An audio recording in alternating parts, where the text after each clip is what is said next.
پہلے تو سید محمد پہ سارا کنسنٹریشن تھا، ان کو زہر دے کے شہید کر دیا، پھر 11ویں سامنے آ گئے، 1 سال ہی کے اندر اندر ہی قید میں چلے گئے۔ کہا کوئی اولاد تو نہیں ہے؟ کہا نہیں اولاد کوئی نہیں، سیٹسفائی ہو گئے، کہا ان کو جیل میں ڈال دو۔ اب ہم 12ویں کو روکیں گے، ایک ہی طریقہ ہے کہ جیل میں چلے جائیں، اولاد تو ہے نہیں ان کے پاس، چنانچہ یہ میری جیل میں مر جائیں گے اور 11ویں پر امامت ختم ہو جائے گی۔ لیکن وہ مکر اللہ واللہ خیر الماکرین۔ اسی قید خانے میں ایسا انتظام ہو گیا کہ 12ویں کی ولادت ہو گئی۔ جیسے ہی عباسی خلیفہ کو پتا چلا، اسے اس دن نہیں پتا چلا، اسے 1 ہفتے بعد پتا نہیں چلا، اسے 1 سال بعد بھی پتا نہیں چلا، 11ویں نے اپنی بیوی نرجس اور اپنے بیٹے 12ویں امام کو زمین کے نیچے اس انڈر گراؤنڈ قید خانے، تہ خانے یا سرداب میں رکھا جو آج بھی سامرا میں موجود، اور وہاں کسی کو نہیں جانے دیتے۔ ایک سیقل نامی غلام جاتا ہے، ایک کنیز جاتی ہے بس، اور یہ جناب حکیمہ خاتون۔ 5 سال لگے یہ خبر سامنے آنے میں۔ جیسے ہی عباسی خلیفہ کو پتا چلا، ارے تم تو سمجھ رہے تھے کہ 11ویں پہ امامت ختم ہو رہی ہے، 12واں پیدا ہو کے بڑا بھی ہو گیا، وہ گھبرا گیا، کہا 12ویں سے تو ہم بعد میں ڈیل کریں گے، 11ویں کا تو خاتمہ کر دو، یہ تو ایک چیپٹر کلوز ہو جائے، پھر ہم دیکھیں گے 12ویں کو کس طرح ڈھونڈا جائے۔ یہ تاریخ میں ہر ہفتے عباسی خلیفہ کی CID 11ویں امام کے گھر پہ چھاپا مارتی، ریڈ ہوتا، گھر کے تمام افراد کو بائی فیس دیکھا جاتا یہ کون۔ جینٹس کے لیے جینٹس آتے ہیں، لیڈیز کے لیے لیڈیز آتی، اور جو لیڈیز CID آتی ان کے ساتھ لیڈی ڈاکٹرز آتی ہیں جو ایک ایک خاتون کا میڈیکل چیک اپ کرتے ہیں، یہ پریگننٹ تو نہیں۔ یہ پوری تاریخ ہے جس کے پڑھنے کا وقت نہیں ملتا ہے، اور آج تو وقت اور کم ہو گیا۔ لیکن خلاصہ یہ کہ جب پتا چلا کہ ولادت بھی ہو گئی، 5 سال کے بھی ہو گئے، لیکن باوجود یہ کہ مسلسل ہماری فوج کے ریڈ ہوتے رہے، وہ کبھی بھی پتہ ہی نہیں چلا کہاں پہ۔ خالی ریڈ نہیں، خلیفہ کے غلام اور کنیز جو جاسوس ہیں وہ امام کے گھر میں 24 گھنٹے رہتے ہیں۔ غلاموں میں جاسوس اسپائی غلام بھیجے گئے، کنیزوں میں اسپائی کنیز بھیجی گئی۔ عباسی خلیفہ نے کہا کہ 12ویں کو اتنا چھپا کے رکھا ہے 11ویں نے کہ ریڈ ہوتے ہیں تو پتہ نہیں چلتا، کوئی ایکسس نہیں ملتا، اسپائی کنیز گھر میں موجود ہے اس کو پتہ نہیں چل پا رہا، کیونکہ گھر کی کسی خاتون کو بھی نہیں بتایا گیا، صرف ایک حکیمہ خاتون کو معلوم۔ تو جیسے ہی پتہ چلا کہ یہ تو کنفرم ہے کہ ولادت ہو چکی ہے، تو کہا 11ویں کا تو خاتمہ کرو، کہ 12واں سامنے تھا ہی نہیں، پھر اس کو ڈھونڈیں گے آرام سے، کم از کم 2 میں سے ایک امام دنیا سے چلا جائے۔ اور یہ سازش اس ماہ ربیع الاول 260 میں بنائی گئی۔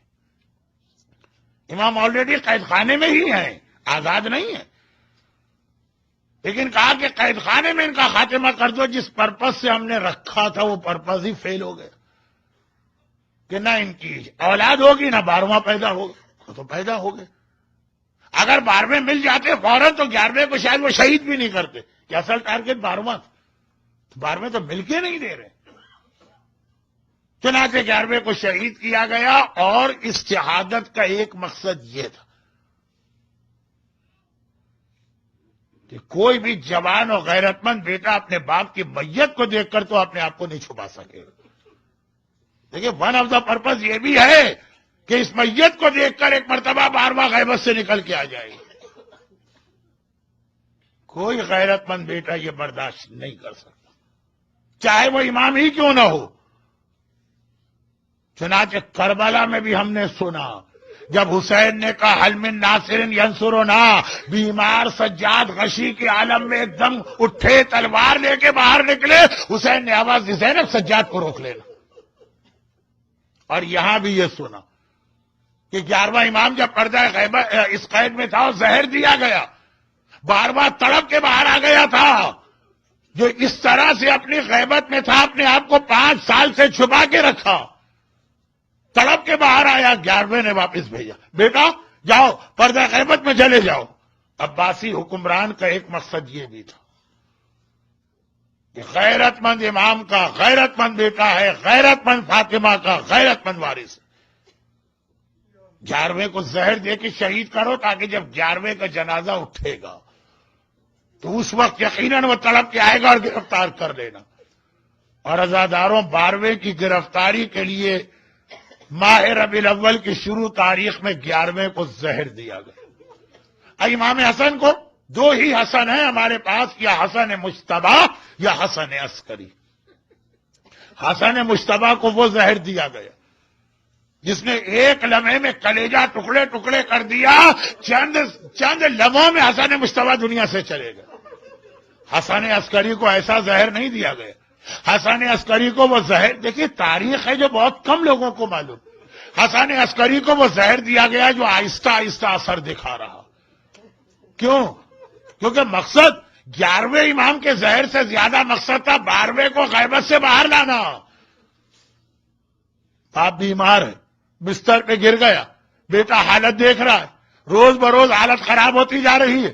کتنا ہی صاحب بیٹا ہوگا، 2 دن گزریں گے دیکھے گا میرے بابا کی حالت اور خراب ہوئی، صبر کر کے بیٹھا ہے. 4 دن گزریں گے دیکھے گا میرے بابا کی حالت اور خراب ہوئی. ایک وقت آئے گا جب اپنے بابا کو اس حالت میں دیکھے گا کہ تڑپ کے باہر آ جائے گا. زہر بھی ایسا دیا گیا، لیکن قید میں ہیں. کیا مطلب؟ زہر دیا گیا، علاج ممکن نہیں ہے. علی کے سر پہ ابن ملجم نے ضربت لگائی مگر علی قید میں نہیں تھے تو علاج تو ہوا نا 3 دن. ہائے میرا 11واں حسن عسکری، کتنا معصوم، کتنا مظلوم، کتنی مصیبتیں، کتنے امتحان دیے.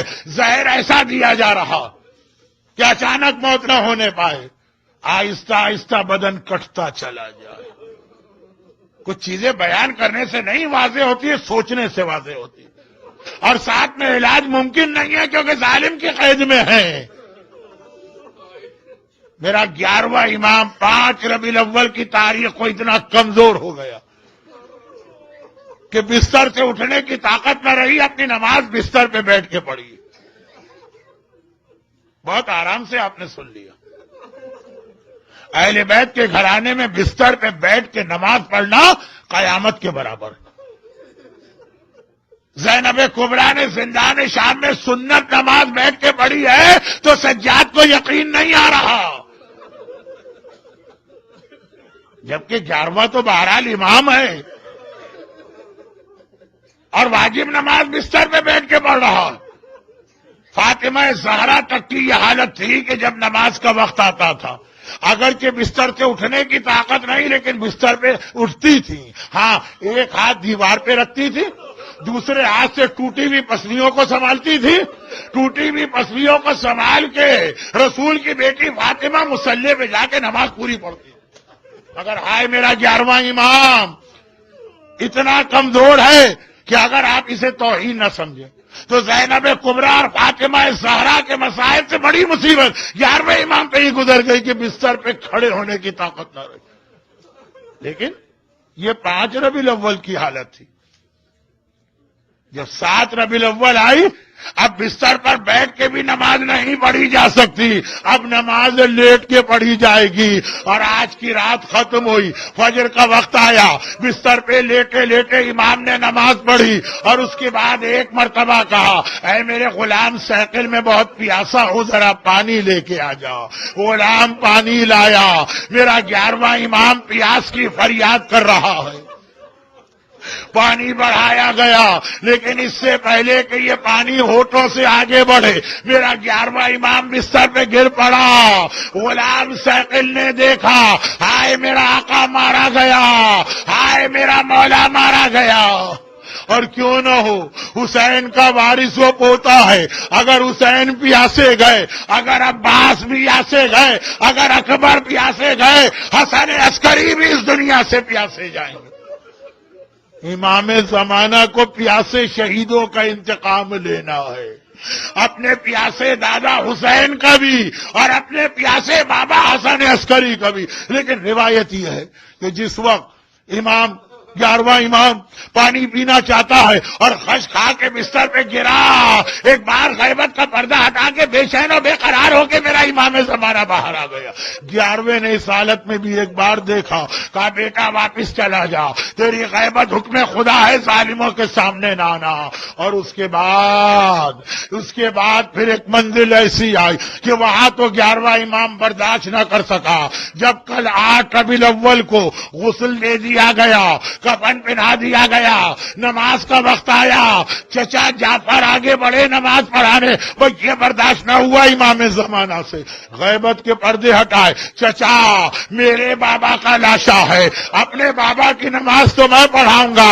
ایک بار امام زمانہ نے نماز پڑھائی، ذرا سوچئے وہ کربلا کا سجاد، جو منزل امتحان امام زمانہ برداشت نہ کر سکے، سجاد کو وہ امتحان بھی دینا پڑا، آئے میرے بابا کا لاشا پڑا ہے اور میں نماز جنازہ بھی نہیں پڑھا پا رہا۔ اور پھر نماز کے بعد غلام کو حکم ملا کہ جا کے عباسی خلیفہ کو اطلاع دو۔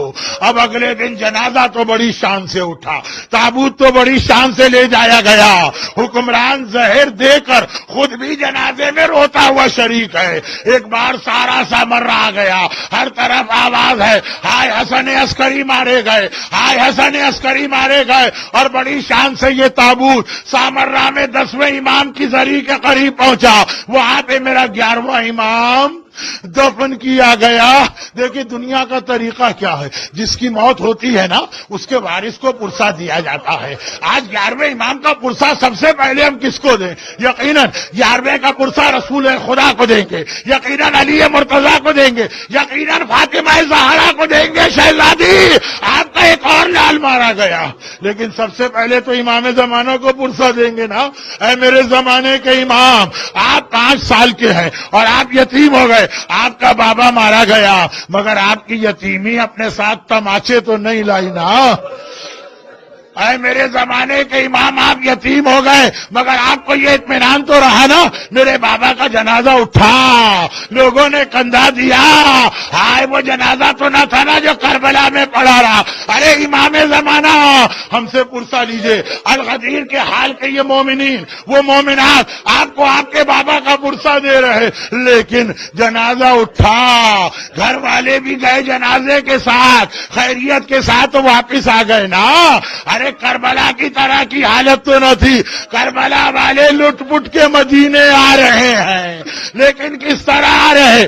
کلثوم کو کہنا پڑ رہا ہے نانا کے شہر اب ہمیں قبول نہ کر، ہم تیرے اندر آنے کے قابل نہ رہے۔ ارے کوئی بی بی فریاد کر رہی اکبر بیٹا تجھے کھو کے مدینے کس طرح جاؤ، کوئی کہہ رہی قاسم لال ارے تیرے بغیر مدینے کیسے جاؤ۔ آئے رباب کہتی ہے ارے میرے اصغر میں صغرا کو جا کے کیا جواب دوں گی جب صغرا اصغر کو مانگے گی۔ اور زینب فریاد کر رہی ہے ارے پہلے مجھے نانا کی قبر پہ لے جاؤ۔ عزاداروں 11ویں امام کا تابوت تو بڑی شان سے اٹھا، گھر والے خیریت سے آئے، ذرا زینب سے پوچھئے قبر رسول پہ پہنچی، ایک مرتبہ کا نانا آپ کی بیٹی شام سے لٹ کے آئی ہے، پہلے حسین کا کرتا پھیلایا۔